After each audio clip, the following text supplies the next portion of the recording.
combustion is a very specific type of reaction. The word combustion means to burn. And so you need to be able to come up with a combustion reaction given a specific fuel. The general format for a combustion reaction is fuel plus oxygen gas goes to water. And it's going to be gaseous water because the temperatures are very high when there's a fire, and carbon dioxide. So your fuel, the fuels that you'll be given in this class are known as hydrocarbon fuels because they'll contain some combination of carbon, hydrogen, and oxygen.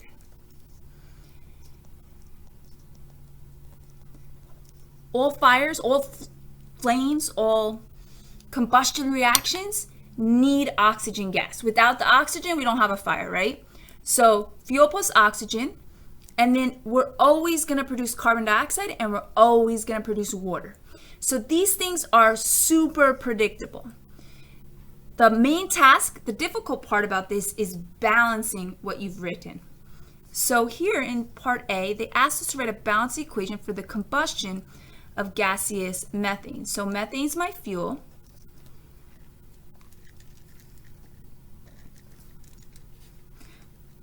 And then I'm just putting the little lines out front to remind me about how I'm going to balance it.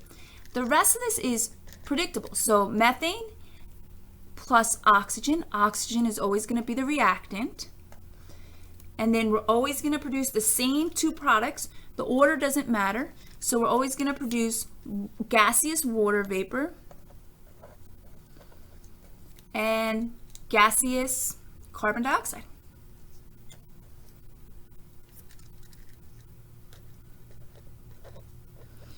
When you're trying to balance a combustion reaction, my recommendation would be to leave the oxygen till the end, right? That's a standalone compound. Let's do some counts on this. So we have 1 carbon, 4 hydrogens, and 2 oxygens. Again, I'm going to leave the oxygen to the end. On this side, we have 2 hydrogen, 1 oxygen, 1 carbon, and another 2 oxygen from the carbon dioxide. So I'm going to fix the hydrogen. The carbon looks good. I'll just fix the hydrogen for now. So if I put a coefficient of 2 in front of the water, that's going to double the hydrogen. That's good. Now my hydrogen's balanced. And that's also going to increase the total number of oxygen on this side to 4. Now I have a discrepancy with the oxygen, which I'm in a position to tackle because everything else is balanced. Always leave the oxygen to the end. So I'm going to put a 2 in front of the oxygen gas. And now I have 4 oxygen on this side. So everything's balanced in that combustion reaction. The only thing I left out that I'm noticing right here, they said that we're burning gaseous methane. So I want to include my states. Reactions always have to be balanced and they need to include the states. So they're going to tell you the state with the fuel, and then for the combustion reactions, oxygen, water, and carbon dioxide are always going to be gaseous. At this point in the course, the combustion reaction is the only one that you really need to memorize or have down pat. For the rest of them, we're going to go into a lot of detail about how to predict the products of the different types of reactions. In the remaining of these exercises, we're given all of the details we need to write a balanced reaction. So the objective here for B, C, D, and E is to interpret written information and turn it into a balanced equation with formulas. So when iron rusts, solid iron reacts with gaseous oxygen. So oxygen is one of our diatomic elements, so we need to do O2 to form. To form means that we're transitioning over to the product side. And now we have iron 3 oxide. So off to the side somewhere, I'm going to do my crisscross and come up with the correct formula for iron 3 oxide. So we're going to do Fe2O3, and they also told me that it was a solid. Now we can balance it. I notice that I have an even odd problem. So this is going to go by 2's and this is going to go by 3's. I'm going to fix that by doubling the oxygens on this side. So now I have 6 oxygens.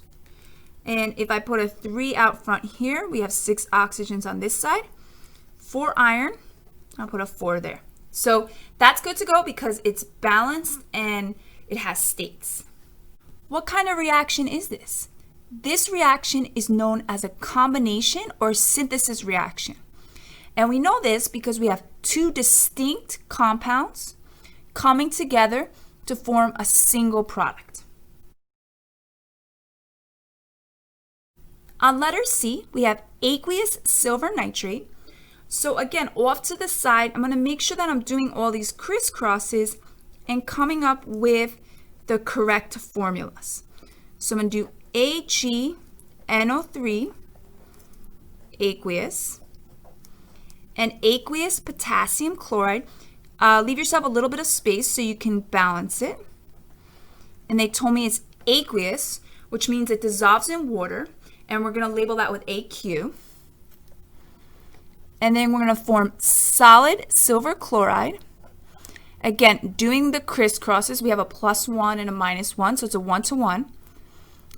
And then aqueous potassium nitrate. Again, take your time doing all those crisscrosses. I'm doing them in my head as we go along, but don't skip steps. You want to get the right formulas written. It'll make your life so much easier. Now, if we look at this, this is all balanced. 1 silver on each side, 1 nitrate on each side. So there's no balancing. Last question for you all is, what kind of reaction is this? We're going to classify this as a double displacement because the reactants switched partners to form the products.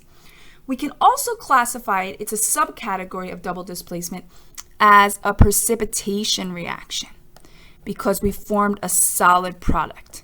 And this is the first set of reactions that we're going to start to discuss in more detail after this packet. All right, now we have solid calcium carbonate. So again, double checking those charges and making sure we come up with the right formula for our ionic compounds. So it's a +2 and a -2. So we're going to do CaCO3. They told us it's a solid. Decomposes into solid calcium oxide, another ionic compound. So I'll check my charges and my crisscross. This is just scrap work. It's not part of my answer. And carbon dioxide gas. And we'll do our counts. This does happen to be balanced. 1 calcium, 1 carbon, and 3 oxygens on each side. So the coefficients are all going to be 1. And they kind of tell us what kind of reaction it is in the description here. It's a decomposition reaction. So a single reactant broke into multiple products. Alrighty, last reaction here. We have aqueous phosphoric acid. So I'm going to do H3PO4, AQ for aqueous, is added to aqueous sodium hydroxide. Do the crisscross on that one if you're uncertain about its formula. Forming, put a reaction hour, aqueous sodium phosphate. So for that one, I'm thinking Na plus with PO4 3 minus. So I'm going to get Na3 PO4 and water.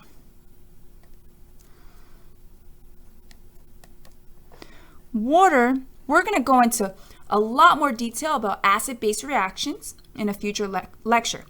But when you have an acid-base reaction, the water that forms is always going to be liquid. At this point, we need to balance the reaction. So again, we're going to practice this. Don't be stressed if this doesn't sit well with you quite yet, because there's a lot more lectures on this topic. But when I go to balance an acid-base reaction, I think of the water as being HOH. And it's because the phosphoric acid breaks down and produces H+. And so I have an H+ hooking up with the OH-. That's where the water's coming from. It's a double displacement reaction. So thinking about it as HOH enables me to use that little polyatomic ion trick, if you want to call it that, where I'm counting OH as a group and OH as a group. So here I have 3 hydrogens. Here I only have 1 hydrogen because I'm not counting the OH as part of that. So I'm going to put a 3 in front of the water. So now I have 3 hydrogens and 3 hydroxides in that water. Now I notice sodium hydroxide, that only has 1 hydroxide. But if I put a 3 in front of the sodium hydroxide, that gives me 3 sodiums and 3 hydroxides, which is really good because we have 3 sodiums over here. There's just 1 phosphate on both sides. So it's balanced like that.